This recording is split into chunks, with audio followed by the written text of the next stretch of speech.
자, 앞서 전해드린 대로 민주당이 김건희 여사 관련 의혹을 겨냥한 이 상설특검 추진을 공식화하면서 지금 여당과 대통령실 반발하고 있는 상황입니다. 윤계찬 국민의힘 법률위 부위원장 또 김정욱 전 민주연구원 부원장과 함께 정치권 소식 지금부터 자세히 짚어보겠습니다. 안녕하십니까? 네, 반갑습니다. 자, 민주당 이 상설특검 후보자 추천 과정에서 여당을 이 배제하는 개정안도 발의를 했습니다. 관련해서 여야 목소리를 직접 들어보겠습니다. 법권 행사 한계를 벗어났다라는 평가들이 주류를 이루고 있는데요.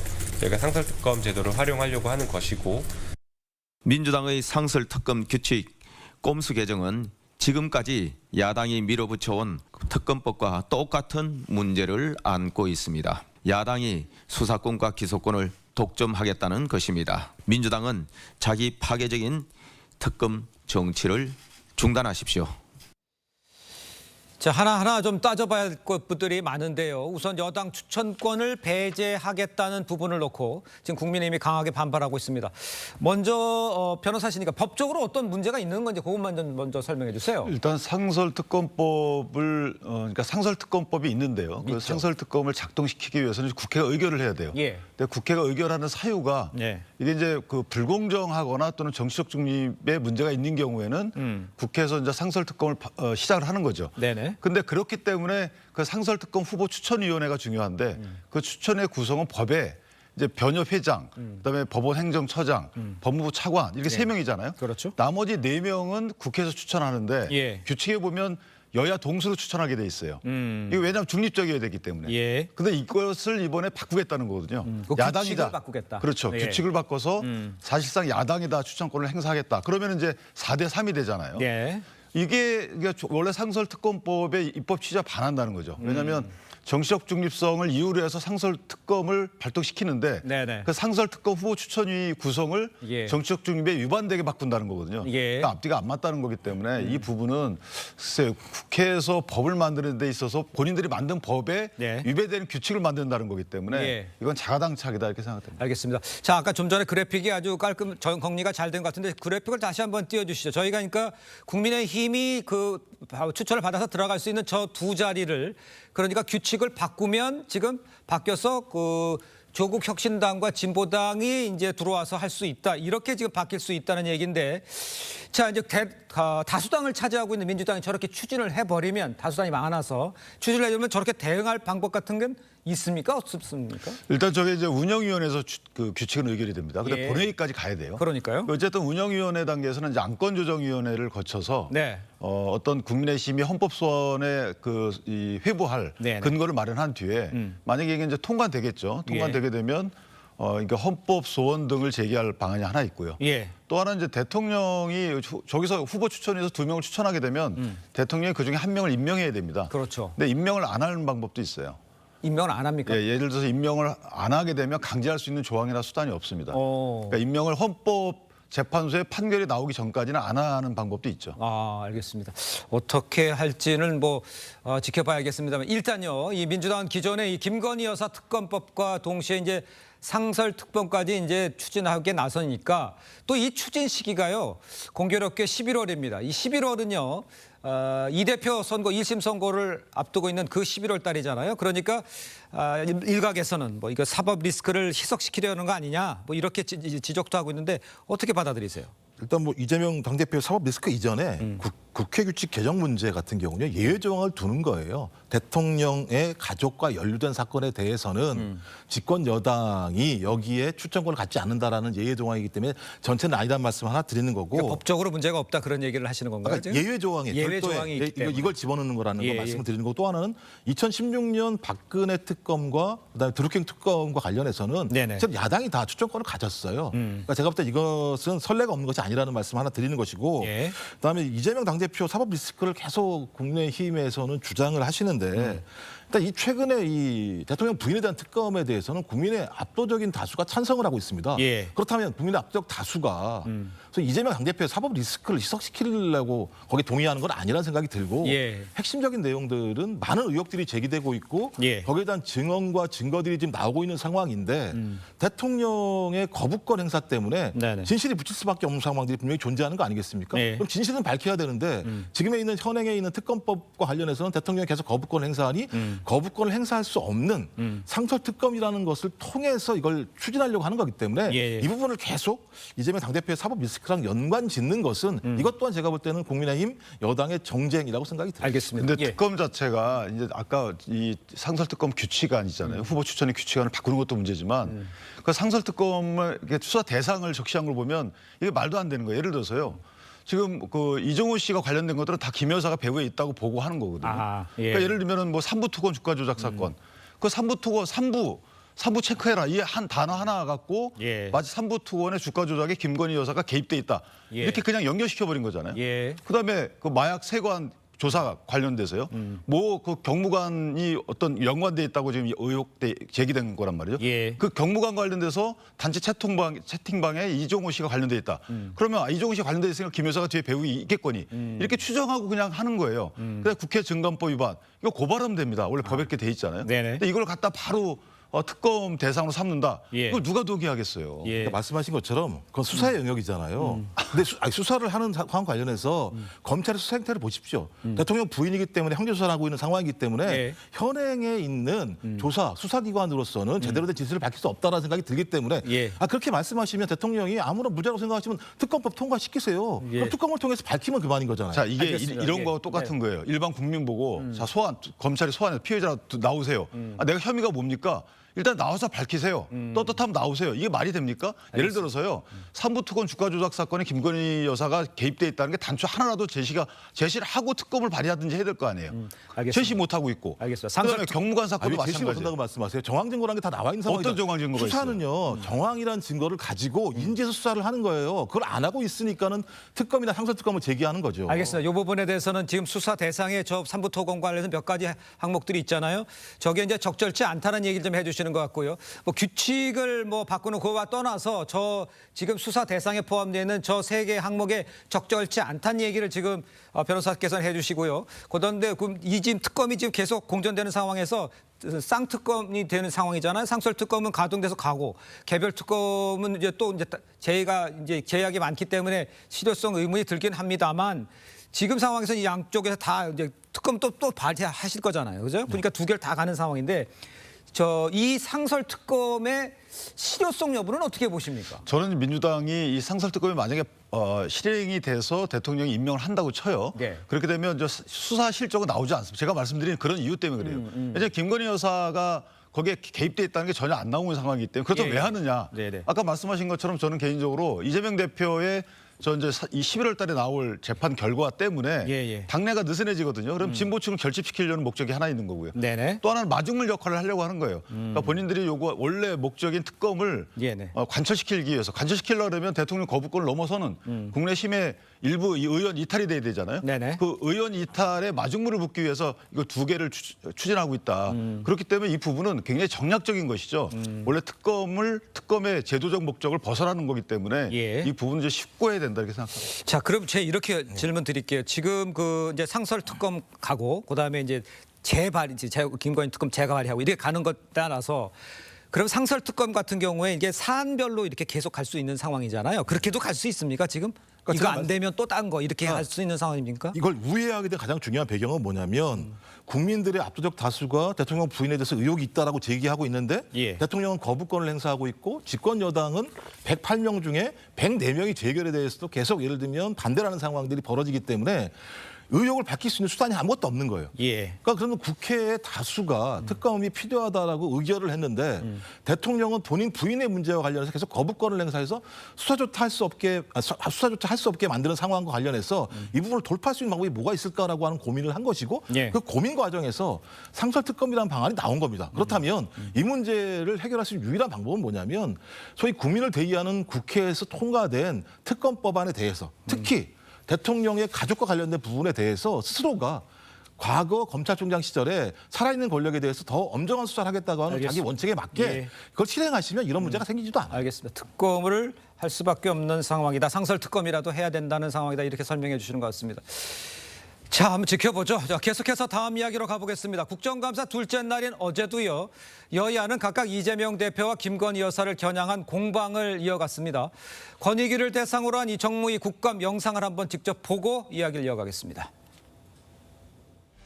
저를 고발했던 야당원들 전부 고소 고발을 다 할 것이다. 이렇게 전원위원회에서 말을 하셨는데 사실입니까? 예, 그렇습니다. 말이 안 되는 거 아닙니까 이게? 위원장님 경고를 줘야 되는 겁니다. 전준호 의원님 나가세요. 나가요, 나가. 여기가 혼자만 하는 거예요?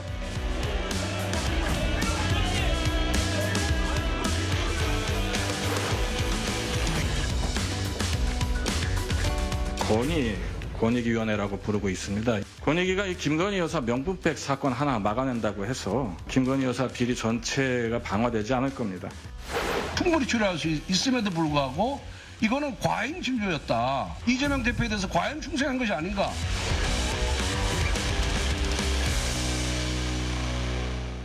자, 또 저 장면 보셨습니다만 천준호 의원이 앞에 나온 거는 이제 헬기 이송 관계에 관련해서 본인이 그 이해 충돌 당사자라고 이제 하니까 이제 맞서고 있는 상황이었고요. 정말 그 심하게 이제 부딪히는 장면들 많았습니다. 김 여사 명품 수수 의혹 사건을 종결 처리한 이 정승윤 권익위 부위원장이 어제 국감에 출석을 했는데 외압 행사 의혹을 제기한 야당을 고발하기로 하니까 이 발언을 하자 이제 파행이 이어진 거잖아요. 자, 어제는 어떻게 보십니까 상황을? 일단 이 그 권익위라는 곳은 이제 청탁금지법의 주관 기관이에요. 네. 그러니까 청탁금지법에 한해서 해석을 하는 기관이고 예. 청탁금지법에 관해서 처벌 조항이 없기 때문에 김건희 여사를 처벌할 수 없다라는 게 권익위 의원의 의견의 요체예요. 예. 그리고 권익위 의견을 그 발한 것은 권익위 자체 기관입니다. 네네. 그러니까 전원위원회에서 이걸 의결 절차를 거쳐서 한 것이지 예. 정승윤 부위원장 개인적인 의견이 아니라는 것이죠. 그러니까 공격 대상을 삼은 것도 부적절한 것이고 네네. 또 하나는 정승윤 부위원장 입장에서 보면 고발당한 게 억울하니까 나 고발당한 거 무고로 고발하겠다라고 할 수 있는 거 아니겠어요? 만약에 전원위원회에서 그런 발언을 안 했다면 거짓말을 하냐고 하실 것이고 네네. 했다고 하니까 어떻게 그렇게 얘기할 수 있냐라고 하시는데 아니 국회의원이 무고해도 되는 건가요? 정당이 무고해도 되는 건 아니잖아요. 그럼 무고를 당하는 사람 입장에서 보면 본인이 무고당했다고 느끼는 사람은 본인이 무고라고 고소를 해서 본인이 고소한 무고가 또 성립이 안 되면 또 무고로 고소 당할 위험을 감수하고 저런 말을 하는 거거든요. 그렇다면 저것을 국회 협박이라고 말하는 것 자체가 저는 국회의원의 글쎄요, 법의 위에 계신 분인가요? 예. 저는 개인적으로 상당히 부적절하다고 보고 권익위 부위원장 입장에서 보면 본인이 돌아가신 그 국장에 대해서 어떤 압박을 하지 않았음에도 불구하고 네. 압박했다는 것을 전제로 직권남용으로 고발당한 거잖아요. 그렇다면 본인은 억울하다고 해서 무고로 고발할 수 있죠. 그 수사기관에 가릴 일인데 왜 국회에서 수사 재판 전에 저런 말씀을 하시는지 예. 이해가 전혀 안 되는 거죠. 그 교수님께는 이렇게 여쭤볼게요. 지금 동행 명령장이 지금 저희가 알고 있기로는 그 이틀 만에 4건 발부됐어요. 이거 적절한 겁니까? 어떻게 보세요? 뭐 말씀하신 것처럼 불출석의 사유도 명료해야 되지만 동행 명령에 대해서도 국민들이 납득할 만한 어떤 내용이어도 과도하면 안 된다는 생각이 분명히 듭니다. 네. 그렇다고 하더라도 국회가 의결해서 출석을 요구하면 거기에 맞게 나오는 것이 상식인 거예요. 그러니까 안 나오는 이유가 명료해야 되는데 그러니까 최근에 하나의 사례를 들어볼게요. 명태균 씨 같은 경우가 불출석 사유서를 제출했어요. 예. 제출 사유가 뭐냐면 검찰 수사를 받고 있다라는 내용입니다. 그렇죠. 근데 본인은 계속 언론에다가 인터뷰를 통해서 모든 내용들을 갖다 제기하고 있는 상황이에요. 그러니까 이 얘기는 뭐냐면 국회에만 나오지 않겠다라는 거거든요. 네네. 그러면 국회를 무시하는 행위입니다. 예. 또 그렇다면 국회가 가지고 있는 동행 명령권을 행사하는 것은 예. 당연하다는 생각이 드는 것이고요. 예. 앞으로도 마찬가지입니다만 저는 국회라고 하는 공간을 갖다가 예. 예를 들면 뭐 민주당 아니 국민의힘 정파적인 이익 집단들의 모임으로 생각하는 형태들이 있는 것 같아요. 그렇지 않다.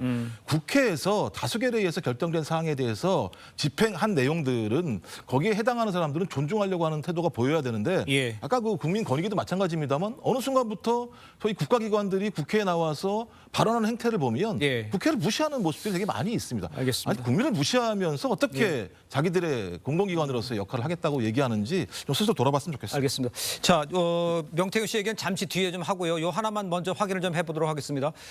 계속해서 다음 이야기 좀 해봐야 될 텐데 이재명 대표가요. 대북송금 의혹 사건 재판부를 바꿔달라 요청을 했습니다. 법원이 거부를 했어요. 그 이유를 먼저 말씀해 주시고 이재명 대표가 왜 기피 신청을 안 하고 저렇게 바꿔달라고 했는지 그것도 좀 설명을 해주세요. 그러니까 이제 바꿔달라고 한 것은 이제 재판부를 사건 자체를 다른 부로 옮겨달라는 거잖아요. 그렇죠. 재배당이라고 저희가 얘기를 재배당. 하고 있는데 예. 사실은 이제 기피 신청의 다른 말이에요. 마찬가지입니까? 그렇죠. 아니 그러니까 예. 재배당 권한은 저 재판부에 있는데 기피 신청하면 저 사실 재판부로부터 안 좋은 그 인식이 있을 거 아니에요. 그러니까 아마 용어를 재배당이라는 용어를 쓴 건데 사실 기피 신청이거든요. 예. 그러니까 기피 신청을 하신 거에 대해서는 정상 기피 신청이 아니기 때문에 그런 절차를 밟지 않지만 예. 사실은 재배당 내지 기피 신청의 사유는 없어요. 이게 불공정한 재판을 할 염려가 있어야 되는데 네네. 아니 공범과 함께 재판한다고 해서 불공정한 재판을 할 염려가 있다고 인정을 하게 되면 네네. 모든 공범 사건을 다 분리해서 재판부를 달리해야 돼요. 이게 얼마나 비효율적인 재판인 거 말이 안 되는 거겠습니까? 예를 들면 A라는 공범에 대해서는 뭐 무죄가 나오고 B라는 공범에 대해서 유죄가 나오고 이렇게 나올 수가 없는 거잖아요. 그러니까 저 부분은 현 사법 시스템의 작동 원리를 아시는 분이 저렇게 한다는 것은 사실은 재판부에 대한 불만 표시인 거이고 또 하나는 네. 그 과정에서 왜 그런 재배당 요청을 했냐라고 하니까 지지자분들이 혹시 재판부에 대해서 여러 가지 항의를 할까 봐 그렇다.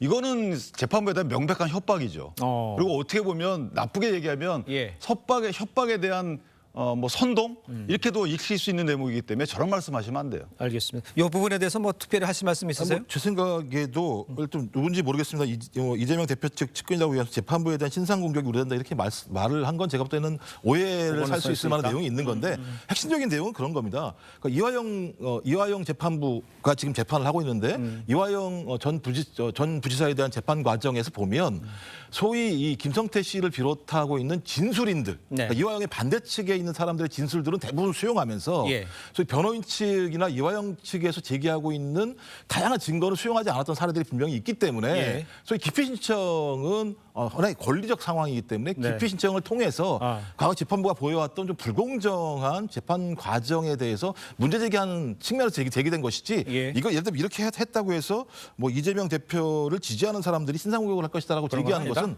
오히려 이재명 대표에게 좋은 내용은 아니다는 생각이 들어요. 그래서 딱 10초만 말씀드리면 그 해당 재판 이화영 재판부에서 사실 이재명 대표에 대한 보고 여부에 대해서 판단 자체를 안 했어요. 그러니까 이재명 대표에 대해서 예단을 갖고 있다 이렇게 말씀하시면 본인이 이화영 전 부지사가 유죄를 받은 본인도 유죄구나라는 것을 오히려 인정하는 꼴이 되기 때문에 그것은 본인한테 불리해요. 알겠습니다.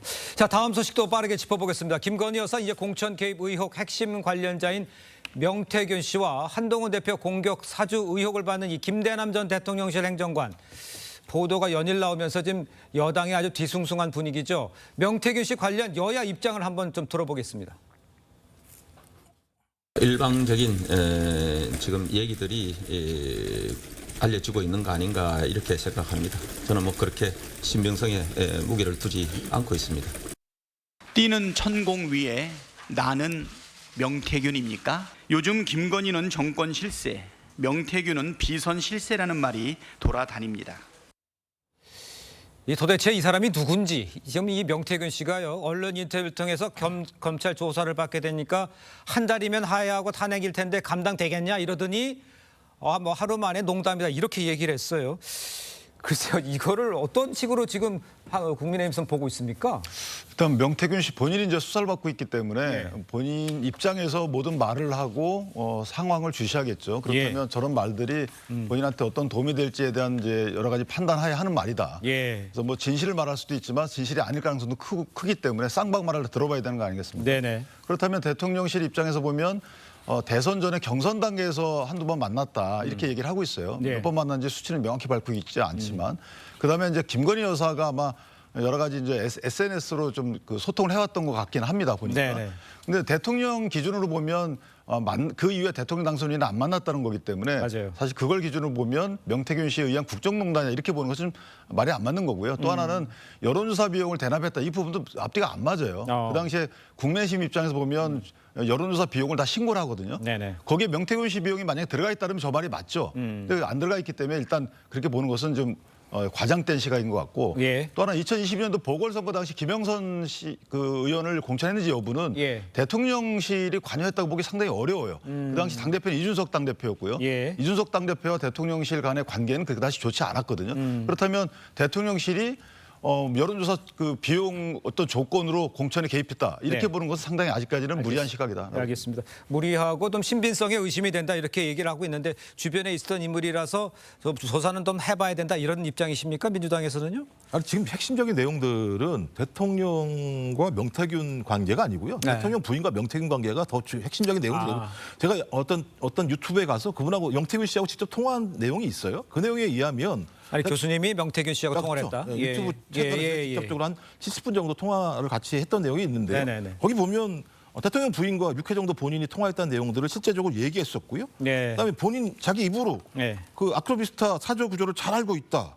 코바나 콘텐츠도 갔다라고 하는 것이 명태균 씨의 발언이고 26회 여론조사를 했고 예. 거기에 대한 해당되는 3억 6천에 대한 정산 내역서를 가지고 올라가서 대통령 부인을 만났다라는 얘기를 다 하고 있는 거예요. 예. 그리고 여기를 뒷받침하는 게 소위 이 제보자인 강혜정 씨라는 사람인데 이 얘기를 들어보게 되면 일관성과 구체성이 있어요. 그러면 이 정도의 상황이 나왔으면 예. 소위 명백한 위법적인 내용들이 나올 수 있는 혐의가 있기 때문에 수사를 통해서 밝혀내야 되는 것이죠. 그냥 꼬리 알겠습니다. 자르는 문제가 아니고요. 알겠습니다. 근데 사실은 그 여론조사 관련돼서 만약에 정말 대통령실에 문제 제기를 하려면 대통령실에서 그걸 요구를 했어야 되는 거잖아요. 맞아요. 누구나 당 여론조사 해가지고 나 당신을 위해서 이렇게 했어라고 갖다 들이밀면 다 인정해야 되는 건가요?